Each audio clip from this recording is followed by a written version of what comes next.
I know, we all want the Riga Beaver to actually go to Eurovision, but that's not going to happen. So I am going to watch Latvia Supernova right now, the national final, and let's do this together and see if my favorites will win, or at least do well. Let's go!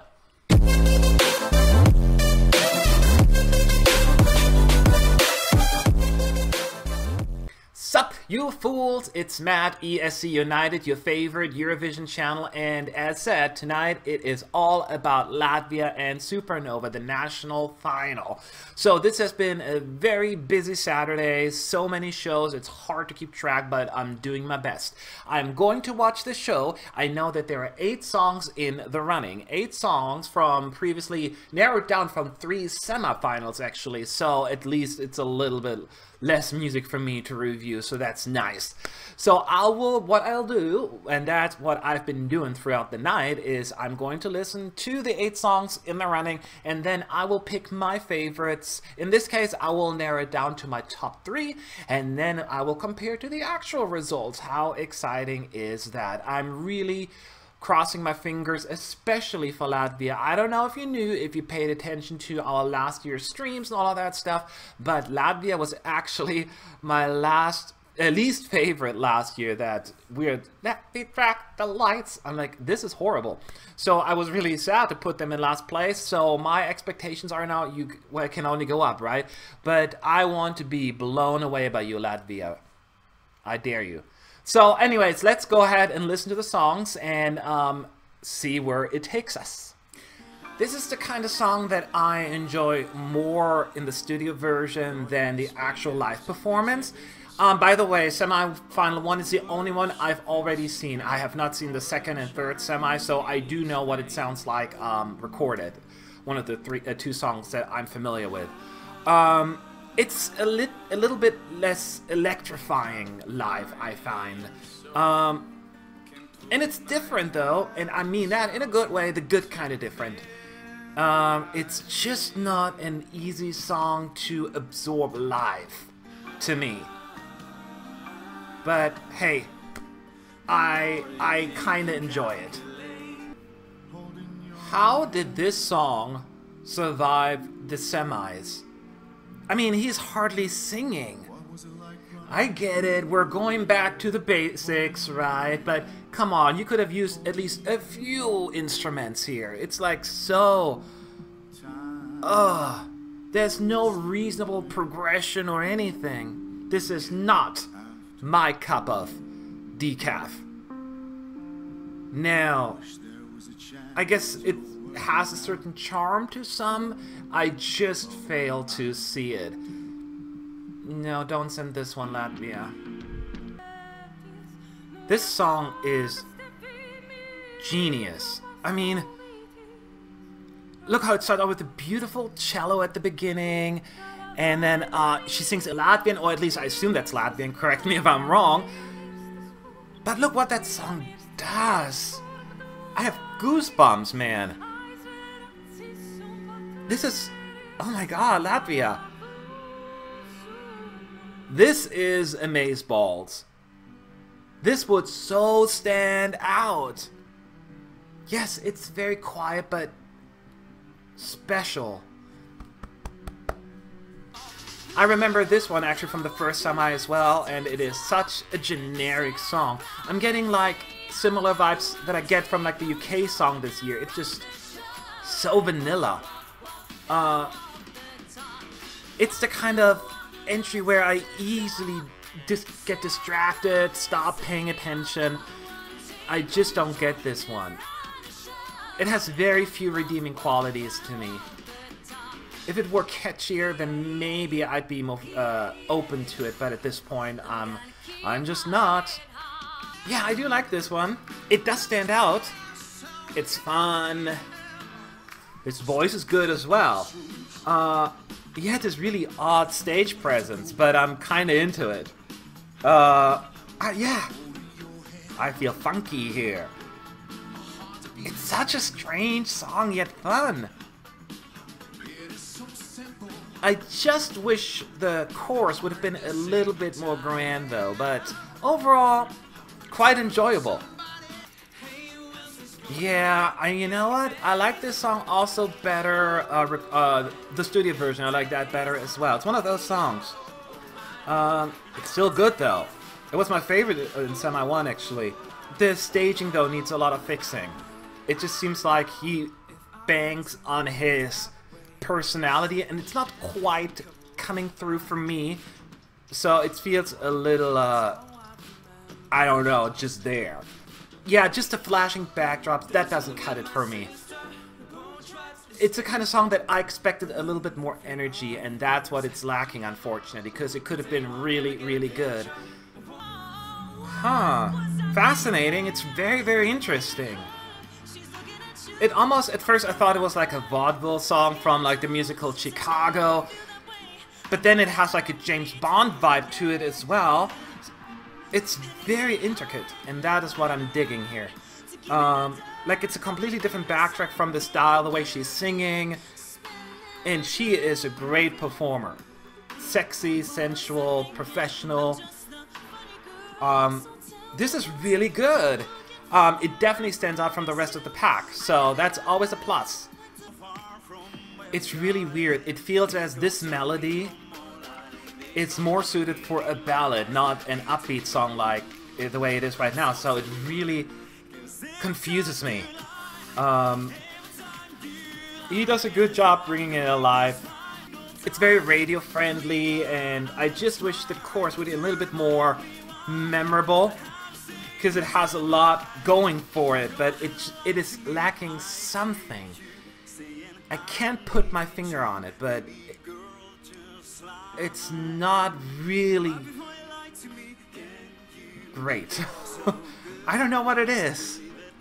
There you have it, the 8 songs in the running tonight. There are some really strong entries in this one. So Supernova has really grown into something awesome over the last few years. As much as I didn't care for the last year's song, the prior years, really good music. So let's talk about this. So I will give you my personal top 3, and then we look at the results going down the list and see where they ended up overall.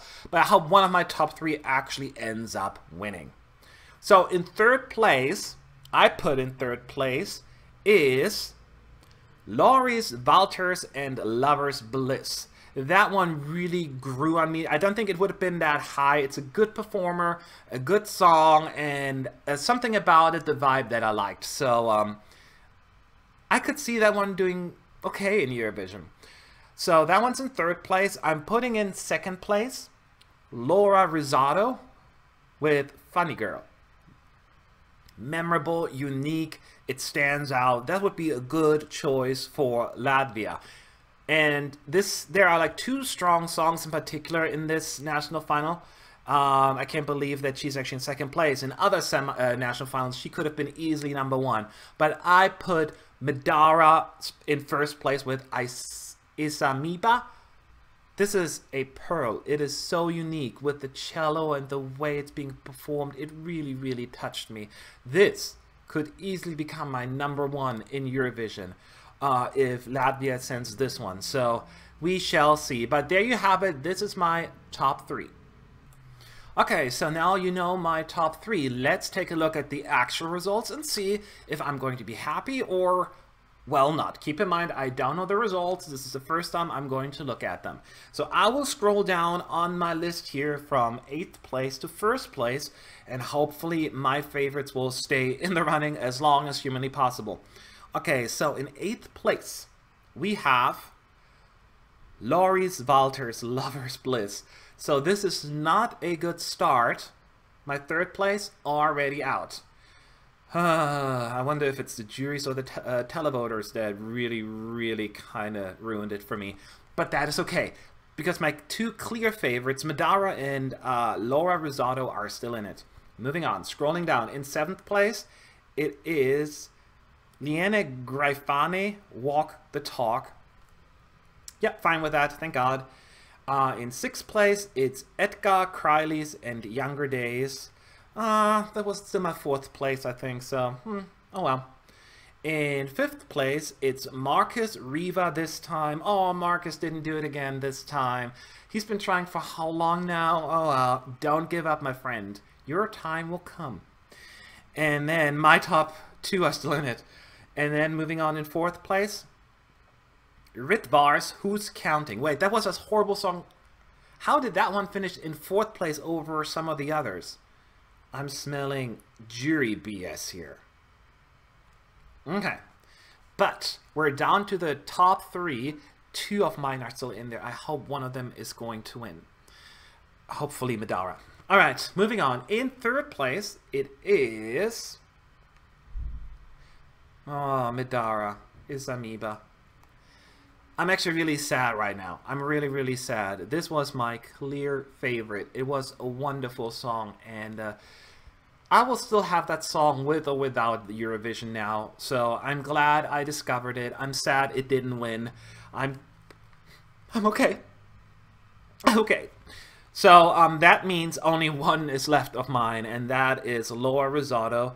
And who else is left? Sudden Lights. So this was the first song of the night. So you know who I'm rooting for. It is Laura Rizzotto. So the winner of... Actually, I'm going to look at the 2nd place first because I'm scrolling down in a second. So the 2nd place is...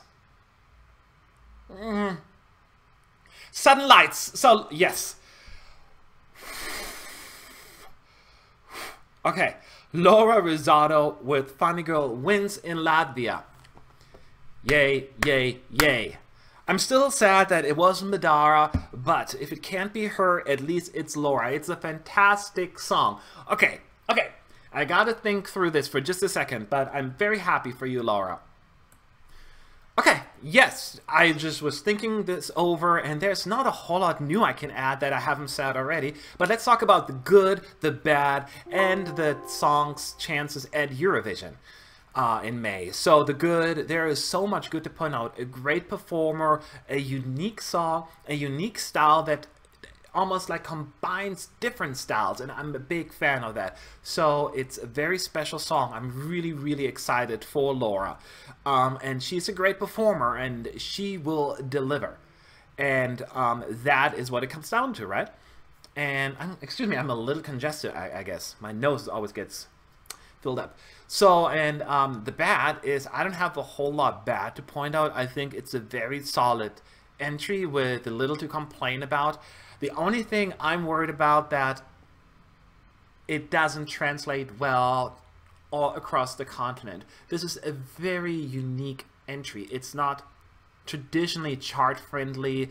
It's not something that a style that we have seen do well at Eurovision, I think. But that's why it is so good to me, because, hey, they're trying something completely different. And I'm just a little worried about that part.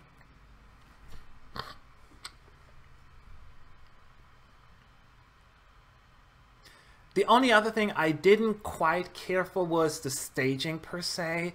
I thought it was a little distracting more than putting the spotlight on her. I think they can work with that a little bit. But other than that, I'm good to go. And then as far as Eurovision is concerned and where Laura could end up, Laura could go from high up to really far down. So I have no idea what's going to happen with her. My common sense is telling me this is going to score. This is going to score. It will have a good amount of support from the televoters if done right. It's just that kind of standout song. I'm trying to see if the juries would go for it or go against it. It's hard for this one to say, but she is a great performer, and it is one of those songs that I could see them really embrace, but I could also see them just go. So that one is a little bit of a question mark for me, as far as like her odds are concerned with the juries.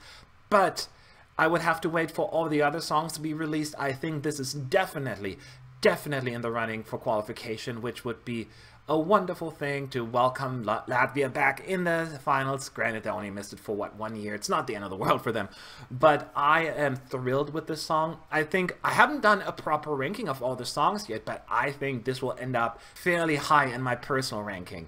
So I am happy. I am a little sad because I love Madara. I love her so much. But starting tomorrow, when I'm over my sadness, I will embrace this one probably even more. So wonderful job, Latvia. You had a really good selection, really good songs. Keep it up. And I cannot wait for Supernova 2019, but let's focus on Eurovision first. We still have so much to cover. In case you want to know, or I'm reading your comments, so make sure you leave your thoughts in the comment section below. Do you like the song? Did you also prefer Madara? Or are you just saying this is the one, Matt, shut up? Or is there one of the other songs that you think should have won? Leave your thoughts and hit that subscribe button if you haven't done so already, because we want to talk more, right? And then I will be back soon. There are still more national finals to cover. I am exhausted. Anyways, have a good night, everyone. And once again, congratulations, Latvia. Job well done.